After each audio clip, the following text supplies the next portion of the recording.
Straight into the Ministry of External Affairs press briefing ahead of the Prime Minister's visit for the COP28 summit. Sir, may I hand over the floor to you? Thank you very much and good morning everyone. As you all know, Honorable Prime Minister will be travelling to Dubai later this evening to attend the World Climate Action Summit, which is the high-level segment of the 28th Conference of Parties COP28 to the UNFCCC, that is United Nations Framework Convention on Climate Change. Departing later this evening, will be attending the summit events tomorrow, 1st of December, before returning to India later tomorrow evening. Just to recall, Honorable Prime Minister had last visited the UAE earlier in July this year. In terms of Prime Minister's participation at the COP28, Honorable Prime Minister will deliver his address at the opening session of the World Climate Action Summit.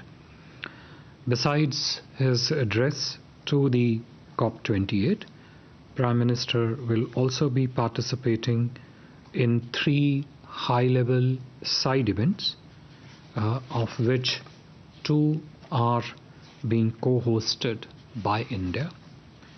The first high-level event, which is being co-hosted by India and the UAE, is the launch of Green Credits Initiative. If you would recall, this was something which was rolled out earlier this month or late last month by the Ministry of Environment in India. The Green Credits Initiative is based on the Green Credit Program, which was notified by the Ministry of Environment in October this year, and basically envisions the issue of green credits for plantations on waste and degraded lands and the river catchment areas in order to restore their vitality. The second side event, co-hosted by India and Sweden, is the launch of Lead IT 2.0, essentially a leadership group for energy transition. You're not able to hear? No. All right. Sure. The second event, which is co-hosted by India and Sweden, is the launch of Lead IT 2.0, Leadership Group for Industry Transition 2.0. This, you would recall, was a joint initiative launched by India and Sweden in 2019 at the UN Climate Action Summit in New York. Essentially, this initiative fosters collaboration among the decision makers, bringing together both the public sector and the private sector with the objective of accelerating the industry transition to net zero emissions, essentially from heavy industries. Honorable Prime Minister will also be participating in another high-level event, which is titled Transforming Climate Finance, which is to be hosted by the presidency of the COP28, that is the UAE. In terms of substance, as you all know, the Conference of the Parties, COP, is the supreme decision-making body of the UNFCCC that meets annually to assess progress in dealing with climate change, also discuss and negotiate further actions that the parties to the COP have to take, and make decisions on global climate action. Previously, Prime Minister has attended 2 climate conferences, COP21 in Paris in November 2015, where the historic Paris Agreement was concluded, and you would recall that International Solar Alliance was launched at that COP. And then COP26 in Glasgow, where Prime Minister made the announcement of Panchamrit, outlining the 5 key elements of India's action aimed at environment conservation and climate protection. Converting these announcements into action, India submitted its enhanced NDCs, nationally determined contributions, before COP27, and also submitted a long-term development strategy to pursue our goal of net zero emissions by 2070. India is among the few large economies which are on track to meet its nationally determined contributions. Also noteworthy that in recent years, under the vision and personal guidance of Honorable Prime Minister, India has taken a leadership role in shaping the global agenda on climate and environment, including through focusing on this issue in the 2 Voice of Global South Summit organized by India, first in January this year and most recently the one earlier this month. India's approach to climate action is deeply rooted in our civilizational ethos and is reflected foremost in our contributions and our ambitious and effective national policies, especially those which are aimed at economic development, energy, health, and nutrition. We have also been pioneering and in the forefront in taking global initiatives in fighting climate change and its impacts. These initiatives include, as I just said, launch of International Solar Alliance in COP15, and the alliance has now grown to be a truly international framework. Coalition for Disaster Resilient Infrastructure is another such global initiative. Infrastructure for Resilient Island States, and Mission Life, and the most recently in September this year on the sidelines of the G20 summit, the launch of the Global Biofuel Alliance. Our approach to climate action is also reflected in our principled positions in the international negotiations and our global efforts to help the rest of Global South in combating this serious challenge of climate change, as also its impact on the development framework of the developing countries.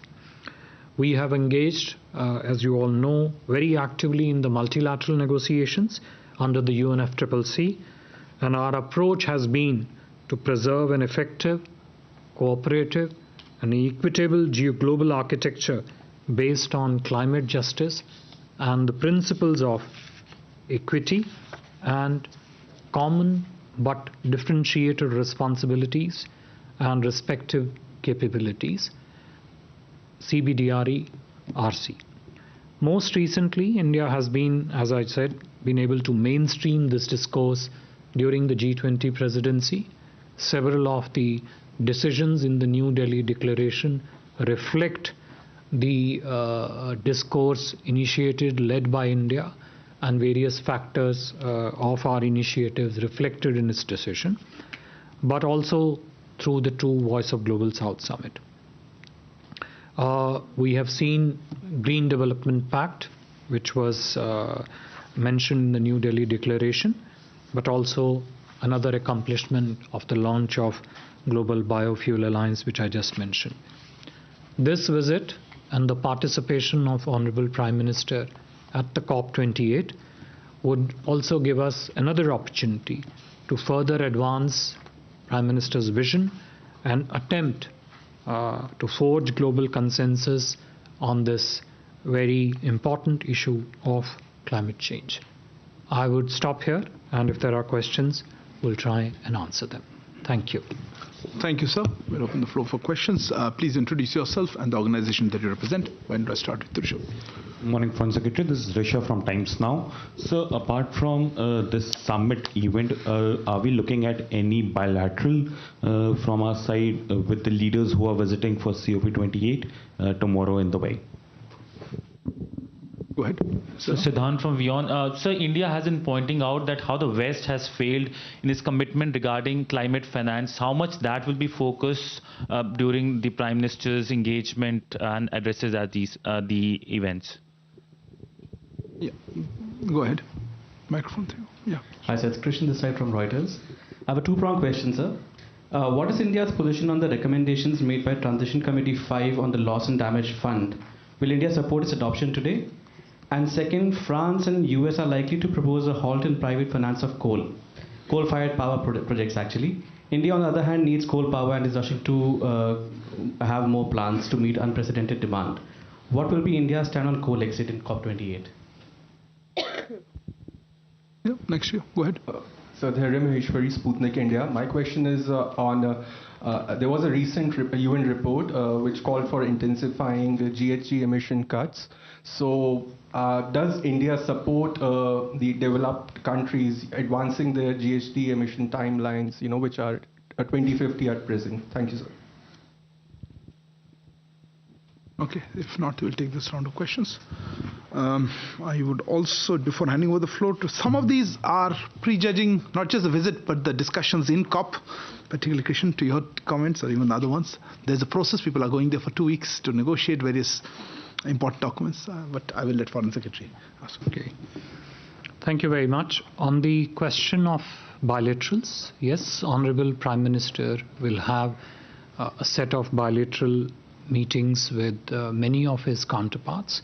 We will keep you briefed about those meetings and the discussions that take place during those meetings as they progress. With regard to the focus on climate finance, and some of it is perhaps in a way linked partly, not necessarily entirely, to the question on the loss and damage fund, which was asked by Reuters. Look, one of the key objectives for us, and we all know this, this has always been our clear perspective and priority, that climate finance and also climate technology is a very, very crucial segment of all the global efforts in addressing this challenge of environmental degradation. We expect a clear roadmap to be agreed at COP28 on climate finance, which would be important for delivering on the new collective quantified goals, which is NCQG at COP29. I have already mentioned in my opening remarks that Honorable Prime Minister is also scheduled to participate in a high-level presidency event which is focused exclusively on climate finance. The outcome of that event is under discussion by the principal participants at that event, and it would be useful for those interested on this entire ecosystem of climate action issues, in particular climate finance, I would say even climate technology, to perhaps follow that event closely. In a way, the loss and damage part, we have always been interested in finding a successful outcome on operationalizing the loss and damage fund. This has always been very upfront in terms of our articulation. We think this will be of great benefit to the developing countries by providing them with potentially a new source of financial support to address the loss and damage aspect related to this. With regard to the question on coal and how it is positioned, look, if you look at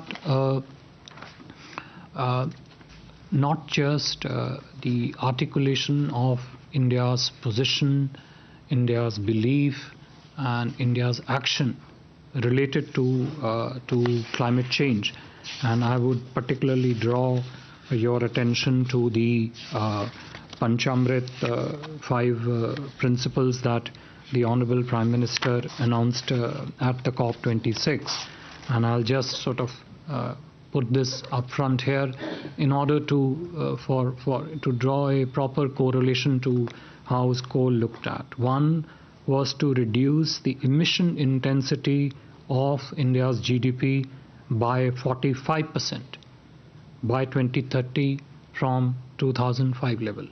One. Two, to achieve 50% cumulative electric power installed capacity from non-fossil fuel based energy resources by 2030.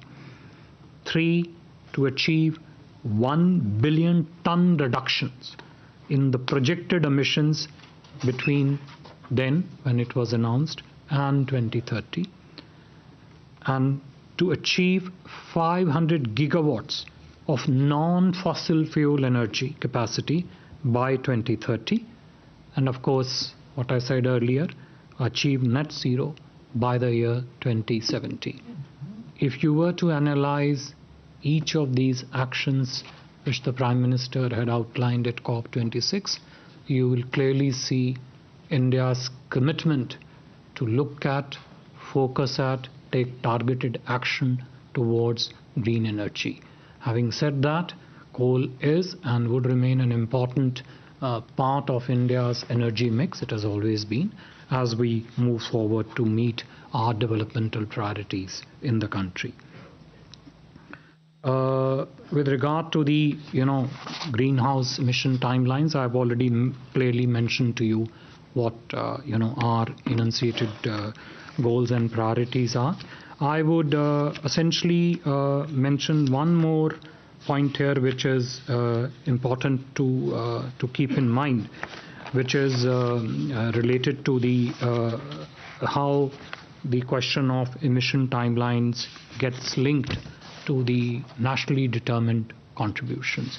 As I said, we are among the very few major economies that is well on its track to complete its obligated NDCs.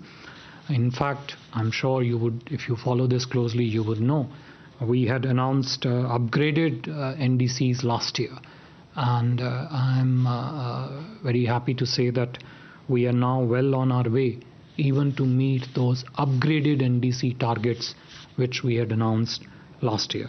So we are among the major few economies which is well on its way to meet NDC agenda.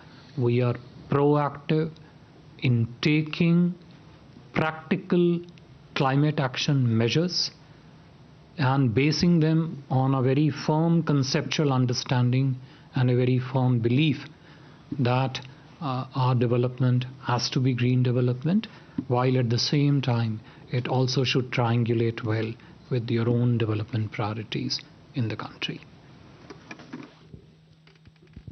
Thank you, sir. Okay, I see more hands. Okay. Morning, sir. Sridhar from the Asian Age. So I was just wondering, you outlined the big ticket announcements that were made by the PM at COP26 at Glasgow, and you said some upgraded NDCs were also announced last year. Any fresh set of such nationally determined goals, which are they likely to figure in the PM's opening remarks? And secondly, we saw during the Ukraine-Russia crisis the pressure on the fossil fuels, the pricing, and everyone was scrambling for these fossil fuel resources. So has that put somewhat a spanner in the works of the ultimate climate goals for the globe? Thanks. So, first of all, climate financing, developed countries had promised $10 billion. How much of that has actually come? Secondly, sir, yesterday John Kerry. Go ahead, please. Yesterday John Kerry spoke about the importance of curbing methane emissions, apart from CO2, because methane has very high, is more dangerous in the short run.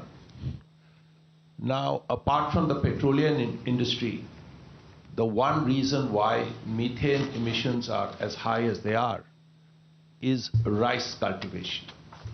Now, how does India handle that? There's another hand somewhere. Yeah, go ahead. Foreign Secretary, if you'll permit me, I'd like to ask... Introduce for the record. This is Suhasini Haider from The Hindu. Foreign Secretary, if you'll permit me, since this will be the first visit the Prime Minister will take abroad after this indictment has come out in the United States, I'd like to ask, will the high-level inquiry announced by the Ministry of External Affairs yesterday now include allegations from Canada about Indian involvement in a plot to kill a Canadian national, a Khalistani separatist? The Canadian Prime Minister has gone on the record. He has said after this indictment, India should look at the allegations made more seriously. Thank you. What is your original question? Original question was what is the first part of it? That will it be raised? That the Prime Minister, I didn't ask if yes. You just, sure. no, what's your question? My question was, this will be the first visit abroad the Prime Minister will be taking. So, since the indictment came out, this is what the Canadian Prime Minister has said. And I'd like a response on you want a response on this? Okay, fair enough. Also, especially, will that high-level inquiry that was announced now include the Canadian allegations? Because the indictment very specifically mentions them. Okay. And we had a couple of other questions. Yeah. Before that, I thought, Srinja, on your question, you said 10 billion. I'm not aware of the 10 billion number. It was supposed to be 100 billion a year.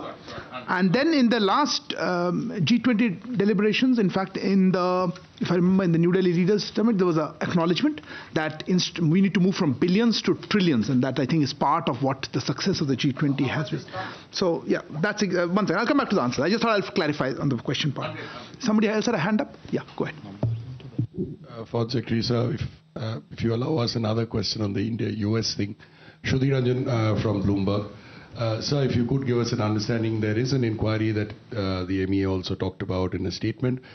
Who is conducting that inquiry? If you could give us a broad understanding, which are the agencies? And also, sir, given the US's indictment, is India any clearer to understand who at all, if any, was the Indian government official involved? This is a prime visit, briefing on the Prime Minister's visit to UAE for COP, but I will, I'll just do that. Okay, I'll just, Anybody else has a question on this one? On this issue, which have been asked by Suhasini and Sudhi, since you... No, microphone before that. Yeah, please. So this is Abhishek Jha from CNN News 18, and since you are taking questions, maybe one round on this issue. Has India... Please don't make your assumptions a fact.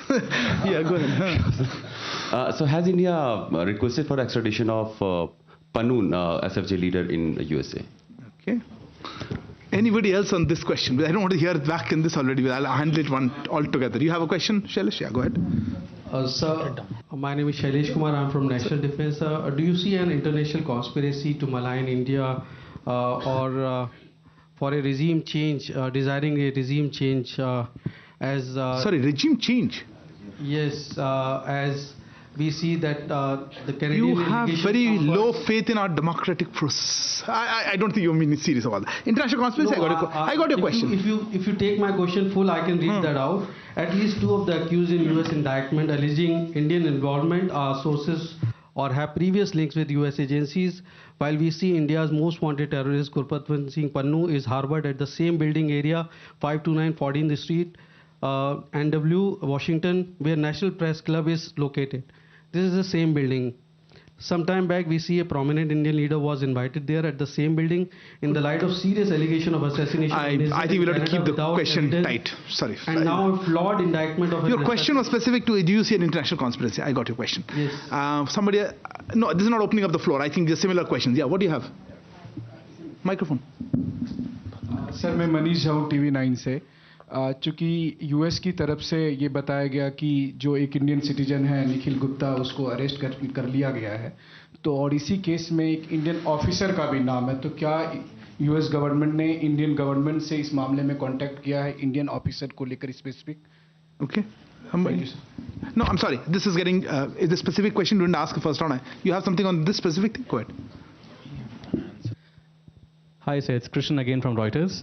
So my question is, the MEA yesterday announced that they had created this inquiry committee on 18th of November. But the US officials have been coming here for a few months before that trying to raise this concern. What had been done before this committee was established, if any steps at all were taken from India's side? Okay. Good. Any other question not related to this topic? No, I'm not related to this topic. On climate change, the Prime Minister's visit? No, nothing further? You have something on this? I'll close this with this.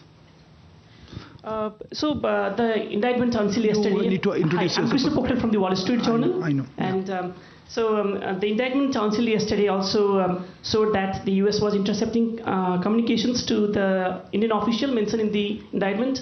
And Canada has also said in its allegation that such interceptions were taking place. So any comments on this surveillance that was happening? Yeah. Okay. So there was this question also on climate finance in the beginning, as I mentioned. Let me start with that one. Just before I give the floor to Sir, and I also wanted to make a comment on these other questions which are not part of our usual briefing. Now, on the climate finance part, I think there's some misunderstanding of it is not the money is coming to India. So we are not the right people to answer how much money has come to us. I think you're asking the wrong. We should ask. There is mechanisms within the UN framework. And I think the COP is a good opportunity to stock take. In fact, the global stock take is part of COP28. And we are also looking forward to this high-level meeting on climate finance. And I think precisely these are the issues that will be asked. We have, of course, talked about the need for additional financing. So I don't think that's a question for answering at this point. On methane, I'll let Sir answer. But before I go on that, look, I think that this is usually we do not take any questions which are not related to the visit. However, this is a pressing question, as I can see from a lot of queries. So let me make clear what our position has been on that. And before I hand over the floor to Sir on the visit. Look, as you would have seen, as we have informed earlier, during the course of discussions with the US on bilateral security cooperation, the US side has shared some inputs pertaining to nexus between organized criminals, gun runners, terrorists, other extremists. We take, of course, such inputs very seriously, and a high-level inquiry committee has been constituted to look into all the relevant aspects of the matter. And necessary follow-up action will be taken based on the findings of the inquiry committee. You would have seen this in our statements that we have issued.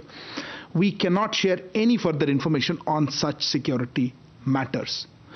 As regards the case against an individual that has been filed in a US court, allegedly linking him to an Indian official, this is a matter of concern. We have said, and let me reiterate, that this is also contrary to government policy. The nexus between organized crime, trafficking, gun running, and extremists at an international level is a serious issue for law enforcement agencies and organizations to consider. And it is precisely for that reason that a high-level inquiry committee has been constituted, and we will obviously be guided by its results. I've seen a series of questions that you've asked on this issue. I don't think there's anything additional that I would like to say on that, and I would hand over the part to FF. And there's also a query on Canada. On the issue of Canada, insofar as Canada is concerned, we have said that they have consistently given space to anti-India extremists and violence, and that is actually the heart of the issue. Our diplomatic representatives in Canada have borne the brunt of this. So we expect the government of Canada to live up to its obligations under the Vienna Convention on Diplomatic Relations. We have also seen interference by Canadian diplomats in our internal affairs. We've said this from this podium, and that is obviously unacceptable. So I think that covers the query Sir has correctly said about Canada. I will now hand over to Sir. See, the question on whether Honorable Prime Minister will be making any fresh announcements whether with regard to the NDCs or other initiatives. I think it would not be correct really for us to prejudge in any way what the substance of Honorable Prime Minister's interventions, his thought processes at different events would be.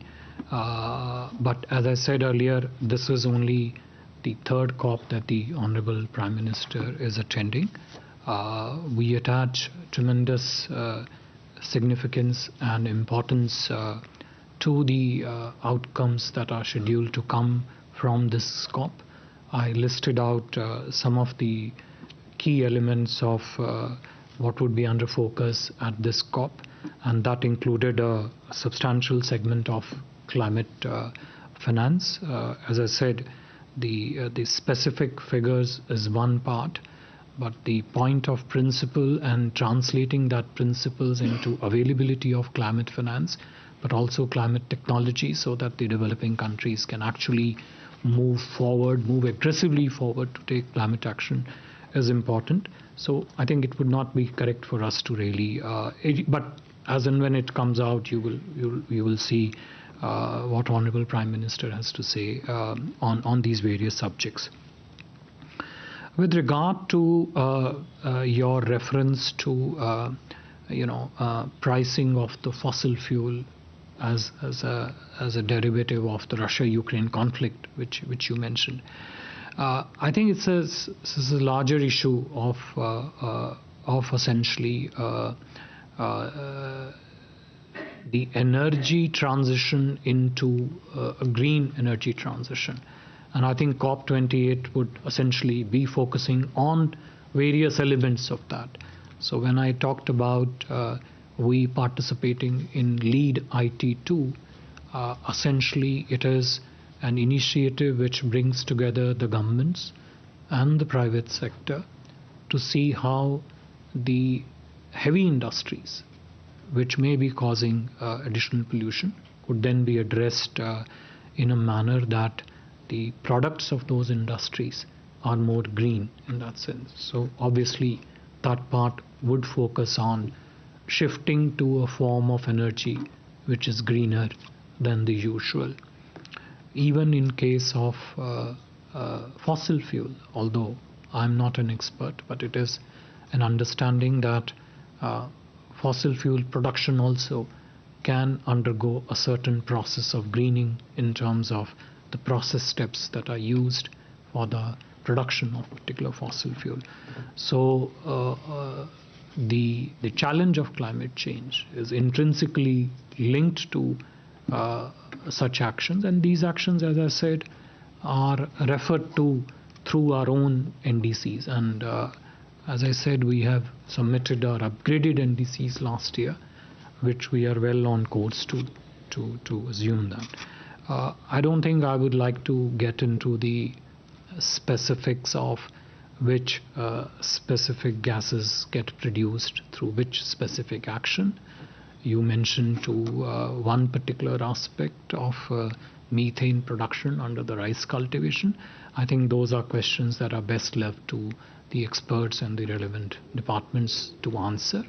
But suffice it to say that irrespective of which domain that we talk about in terms of climate action, our effort is to focus on doing our development which is green, while absolutely being mindful and acutely conscious of our own developmental priorities in this space.